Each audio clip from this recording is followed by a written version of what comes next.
Best varicose wines చికిత్సనే పొందండి. నొప్పి లేని చికిత్స కోసం సంప్రదించండి ఎవిస్ హాస్పిటల్. నమస్తే రమ్మగారు. నమస్తే జయ. మార్గశిర మాసంలో వచ్చే గురువారాలకి చాలా ప్రత్యేకమైన స్థానం ఉంది. మనం ఒక కథను కూడా చెప్పుకుంటూ ఉంటాం. అవును. మరి ఈ సంవత్సరం ఎన్ని గురువారాలు వచ్చినాయి? ప్రత్యేకమైన పూజా విధానం ఏమన్నా ఉంటుందా? 4 గురువారాలు వచ్చాయి. మామూలుగా గురువారాన్ని లక్షవారం అంటారు కొన్ని ప్రాంతాల్లో. అవును. మనకి ఈ సూత్రాలు మార్చుకోవటము, లేదా ఏదైనా ఇంట్లో బూజులు దుమ్ము తెలపటము, ఎవరికైనా డబ్బులు ఇవ్వటము, అలాంటివి మంగళ శుక్రవారాలు వద్దని. కొన్ని చోట్ల శుక్రవారమే నియమం. ఆ రోజు ఇవ్వకూడదు, ఆ రోజు బూజులు దులపకూడదు, ఇంట్లో నుంచి చెత్త కూడా బయట పెట్టకూడదని నమ్ముతారు. అయితే ఈ గురువారం నాడు కూడా ఇలాంటివి చెయ్యని విధానాలు కొన్ని చోట్ల కనపడతాయి. మా గురువారాన్ని లక్షవారం అనే పిలుస్తారు. శుక్రవారం ప్రఖ్యాతంగా మనం లక్ష్మీ పూజ చేసుకుంటాం. ఇవి మన శ్రావణ మాసంలో అయితే శుక్రవారాలు చాలా ఇంపార్టెంట్. గురువారం అంత ఇంపార్టెంట్గా కనపడదు. గురువారం మనకి దత్తాత్రేయ పూజా విధానం, గురు పూజా విధానం అవి కనపడతాయి కదా. దత్తాత్రేయులు దత్తులు గురువులు అలా పూజిస్తారు. కానీ ఈ మార్గశిర గురువారాల్లో లక్ష్మీ పూజ చాలా ముఖ్యంగా చెప్తారు. ఇదొక లక్ష్మీ వ్రతం. దీనికి పెద్ద పూజ హడావిడేం లేదు. లక్ష్మీదేవికి షోడశోపచారాలు శుక్రవారం నాడు ఎటా చేసుకుంటామో అదే పూజ. ఓకే. అయితే ప్రత్యేకంగా ఇందులో కొన్ని నియమాలు మాత్రం ఉన్నాయి. ఈ మార్గశిర గురువారాలకి నియమం ఉంది. వ్రతానికి ఒక కథ ఉంది. ఆ కథ చెప్పుకుని అక్షంతలు వేసుకోవాలి తల మీద. మీరు నోముగా చేస్తే, నోములు ఉన్నవారు, నోము ఉండి ఉన్నవాళ్ళు, లేదా ఈ సంవత్సరం నుంచి చేద్దాం అనుకునేవాళ్ళు చేసుకోవచ్చు. ఇది మా ఇంట్లో ఆనమాయి లేదు, ఆన లేకపోతే చేయకూడదు అంటారు కదా, మాకు లేదండి అంటారు. లేకపోయినా గురువారం శుభ్రంగా పూజ చేసుకోవచ్చు. లక్ష్మీ పూజ ఈ దీంట్లో నియమం ఏంటంటే, ఈ శుక్రవారం నాడు తలస్నానం చెయ్యాలి, కానీ నెత్తికి నూనె పెట్టుకుని వదిలించుకునే వ్యవహారం చేయకూడదు. ఈ గురువారం నాడు తలకి నూనె రాయకూడదు.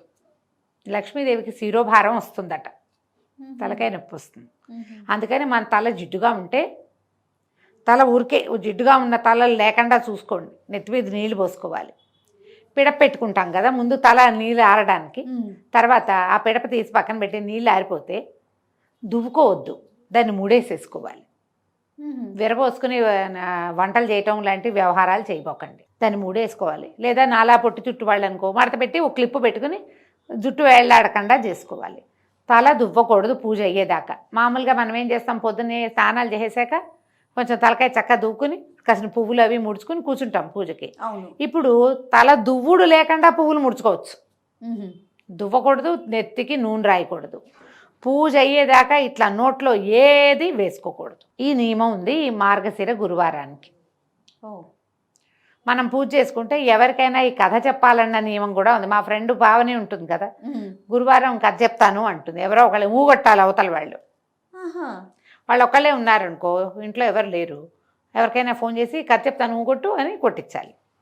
ఆ కథ చెప్పాలి ఒకరికైనా. మీకు ఎంత అదృష్టం రమ్మగారు, కొన్ని లక్షల మందికి చెప్తా ఉన్నారు. చెప్తాను కదా నేను, నిజం రమ్మగారు, ఏటా చెప్తున్నాను నేను. గురువారం నాడు ప్లే అయ్యిందంటే ఇంకా అదృష్టం. ఊరికి ముందు వినేస్తే కాదు, ఆ రోజు వింటే ఈ కథ నేను చెప్పే కథ మీరు హాయిగా విని అక్షింతలు వేసుకోండి, హ్యాపీగా సరిపోతుంది. ఇంకేం లేదు, కథే చెప్తాం.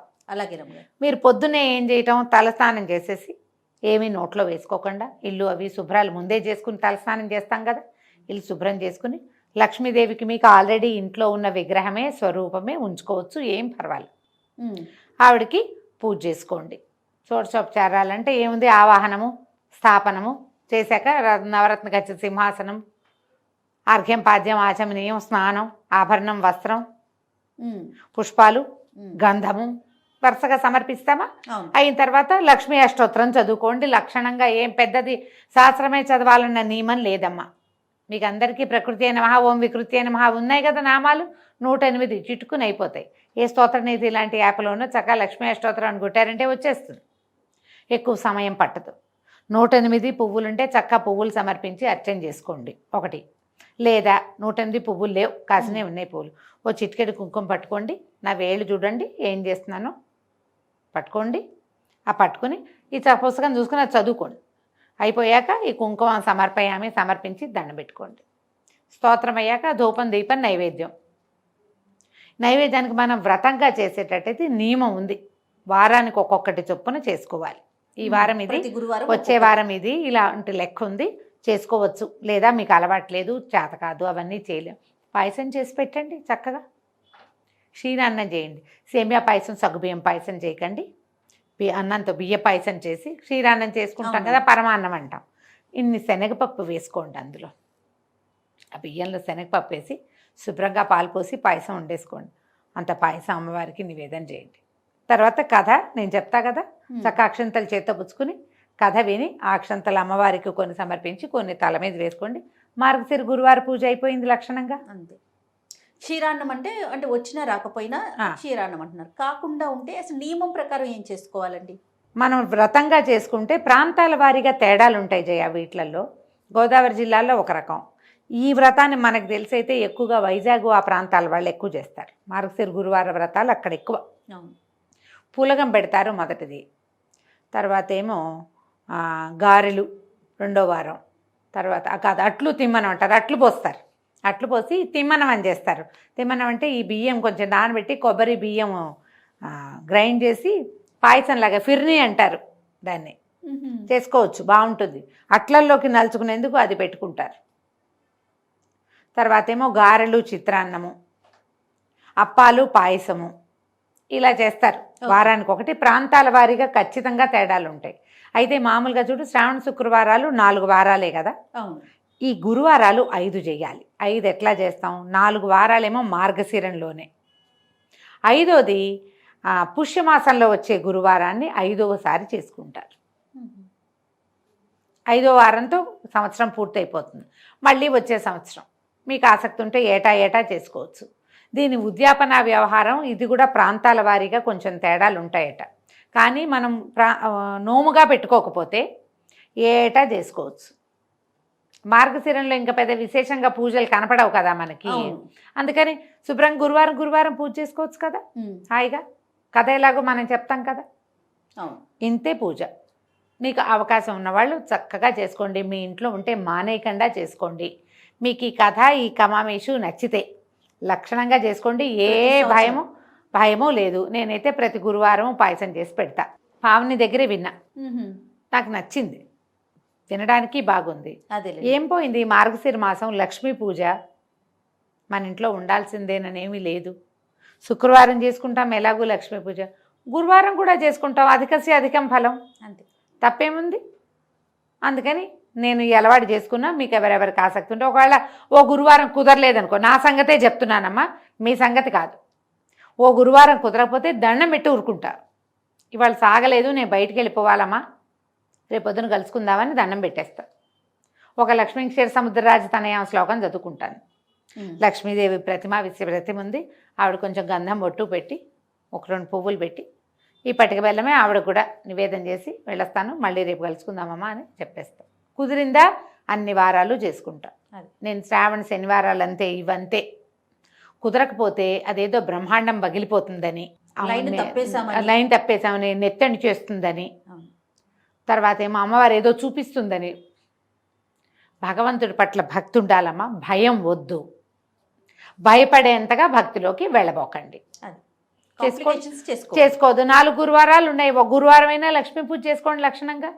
4 చేసుకోగలిగారనుకో, అధికం ఫలం, మీ ఇష్టం. దీనికి ఒక కథ ఉంది. పూర్వం అట ఒక బ్రాహ్మణ కుటుంబం ఉండేది. ఆయనకి మొదటి భార్య గతించింది. ఆ మొదటి భార్యకి సుశీల అని ఒక చిన్న పిల్ల ఉండేది. ఆయన మరి ఇల్లు బ్రాహ్మణ ఇళ్లలో ఏంటంటే ఈ యజ్ఞం అని, హోమం అని, ఆడపిల్లలకి పెళ్ళిళ్ళకి పక్కన భార్య ద్వితీయంగా ఉండాలని, వాటన్నిటికీ భార్యలు అవసరం.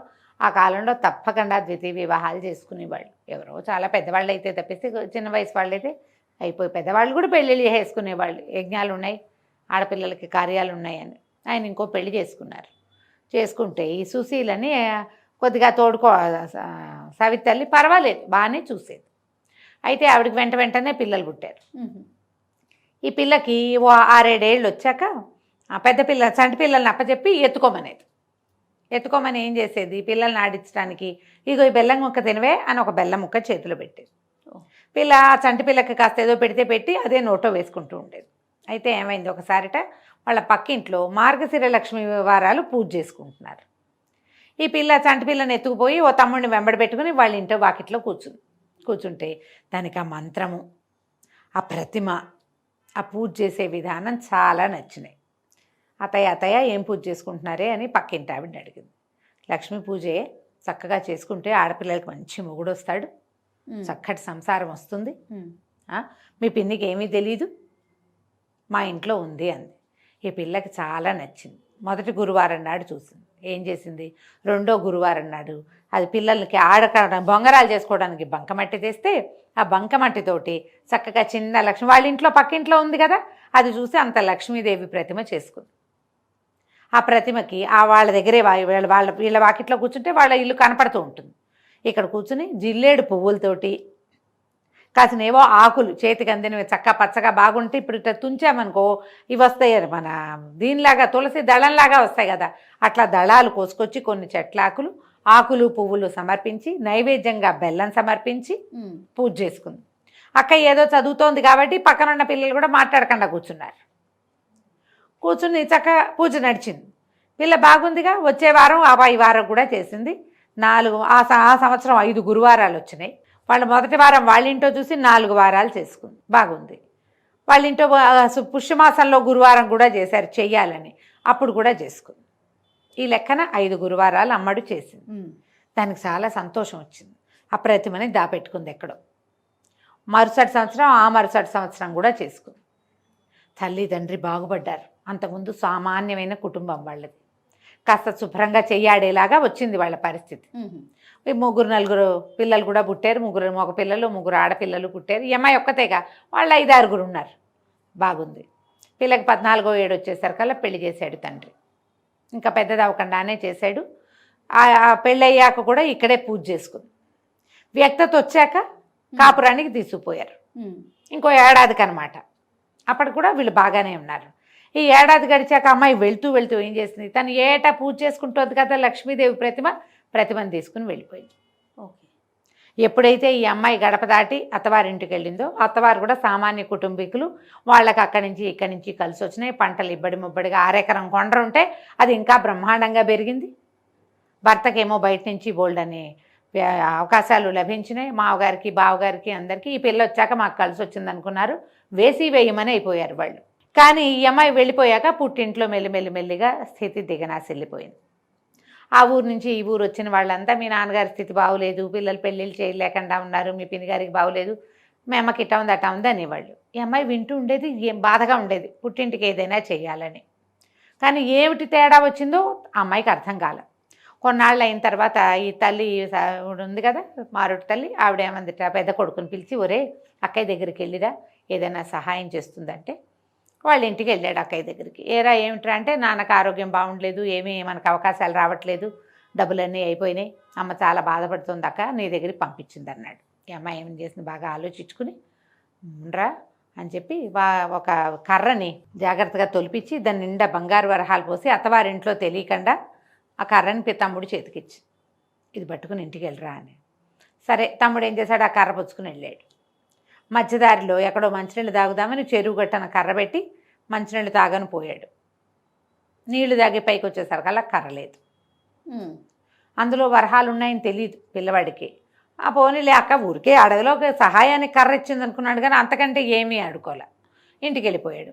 అక్క ఏమి ఇచ్చిందంటే, ఏదో కర్ర ఇచ్చిందమ్మా, ఆ కర్ర అక్కడే ఎక్కడో పోయిందంటే, అయ్యో ఏమీ లాభం లేకపోయిందే పిల్లల దగ్గరికి పంపించినా అని ఊరుకుంది. కొన్నాళ్ళు పైగా మళ్ళీ అక్కయ్య దగ్గరికి వెళ్ళరా అని కొడుకుని పంపింది. ఈసారి ఏం చేసింది ఈ అమ్మాయి, ఓ చెప్పుల చేతని ఉంటే కొత్త చెప్పుల చేత జాగ్రత్తగా దాన్ని కుట్లు ఉడదీసి దాన్ని నిండా బరహాలు పోసి మళ్ళీ కుట్టించి తమ్ముడు చేతిలో పెట్టింది. ఇంటికి జాగ్రత్తగా పట్టుకెళ్ళి అమ్మ చేతికి ఇవ్వరా అని.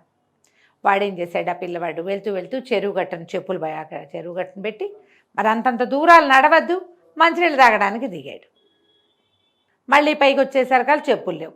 అయ్యో, సలీస్గా అక్కడ పెట్టుంటే ఎవరో తీసుకుపోయారు. అదే అయిపోయింది. మళ్ళీ ఏమైంది, 3వసారి మళ్ళీ వచ్చాడు. 3వ మాట వచ్చాక అమ్మాయి ఏం చేస్తుంటే, ఒక గుమ్మడి పండుని పైన ఇట్లా ముచ్చుకుందిగా, ముచ్చుకు దగ్గర ఇట్లా కోసి గుండ్రంగా తీసేసి లోపల గింజలన్నీ బయటికి జవరేసి దాని నిండా బంగారు కాసులు పోసి ఈ గుమ్మడికాయ పెట్టి జాగ్రత్తగా పట్టుకెళ్ళు, ఎక్కడ పెట్టబాక అని పదే చెప్పింది. సరే మంచినీళ్ళు తాగడానికి కూడా ఇట్లా చేత్తో పుచ్చుకునే నీళ్లు తాగాడు వదల్లా. కాకపోతే వాడికి అలా వెళ్లాల్సి వచ్చింది పక్కకి. మరి తిండి పదార్థం కదా, ఏం చేస్తాడు, దాన్ని ఒక గట్టు మీద ఒక చోట ఎక్కడో పెట్టి చెట్టు కింద వాడు కొంచెం పక్కకి వెళ్ళాడు. మళ్ళీ వచ్చేసరికల్లా ఎవరో దారిని పోతున్న పాంధుడు ఎవడో, ఇది బాగుంది కదా, పదుకులు రోడ్డు మీద నడిచిపోయే వాళ్ళు ఉంటారు, గుమ్మడికాయ చక్క నవనవలాడుతూ చెట్టు కింద పెట్టుందని ఎవరో తీసుకుపోయారు.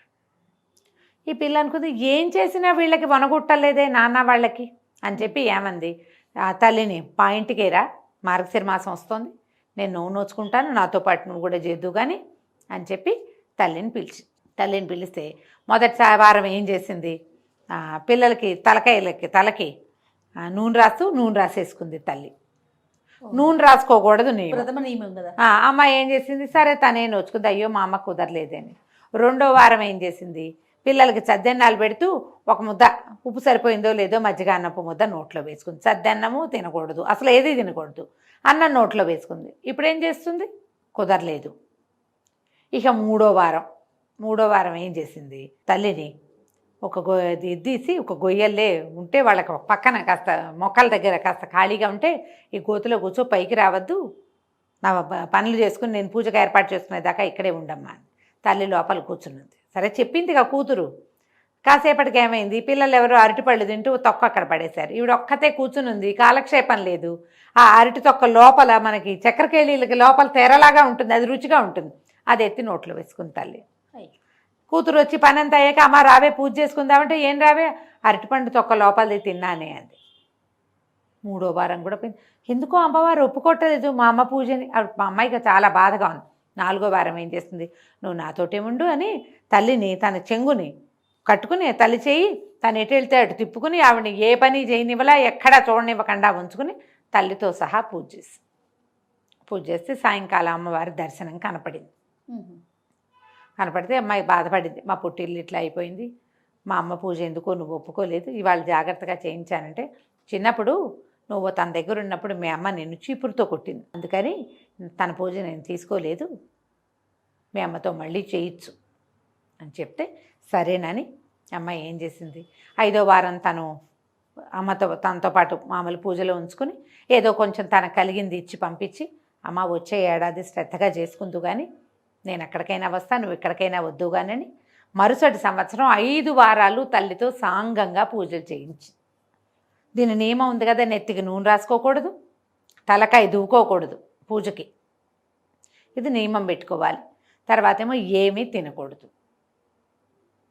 ఈ నియమం ఉంచుకొని వాళ్ళ ప్రాంతపు ఆచారం ప్రకారం చిన్నప్పుడైతే బెల్లం ముక్కే నివేదన పెట్టింది, ఇప్పుడు చక్కగా వారం ఒకరోజు పులగము, ఓసారి అట్లు తిమ్మనము, ఓసారి గారెలు పాయసము, గారెలు చిత్రాన్నము, పాయసము అప్పాలు ఇట్లా చేసి పెట్టి 5 వారాలు పూజ చేయించుకుని తర్వాత వాళ్ళకి సిరెక్కింది, వీళ్ళకి అమ్మాయికి సంతానం కలిగారు, అమ్మకి కూడా కుమారులకి కుమార్తెలకి వివాహాలు అయ్యి వాళ్ళ పరిస్థితులు కూడా బాగుపడ్డాయి. లక్ష్మీ పూజని శ్రద్ధగా చేయాలి, ఆమెకి శుభ్రత కావాలి, ఆమె మీదే తదేక దృష్టి ఉండాలి.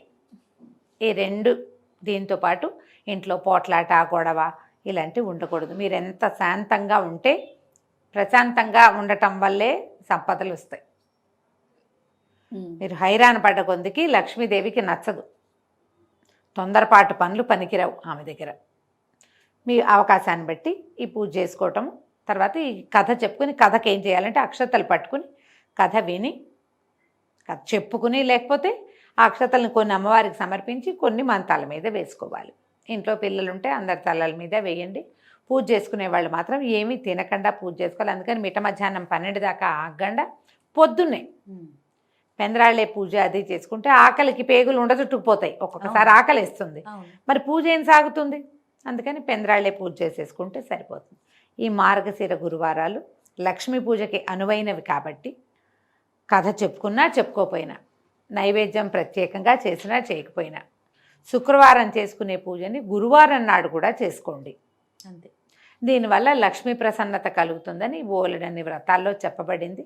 మనకు అవకాశం ఉంది కాబట్టి ఎన్ని వారాలు కుదిరితే అన్ని వారాలు చేసుకుందాం. సంతోషం. నమస్తే. నమస్తే చెయ్యి.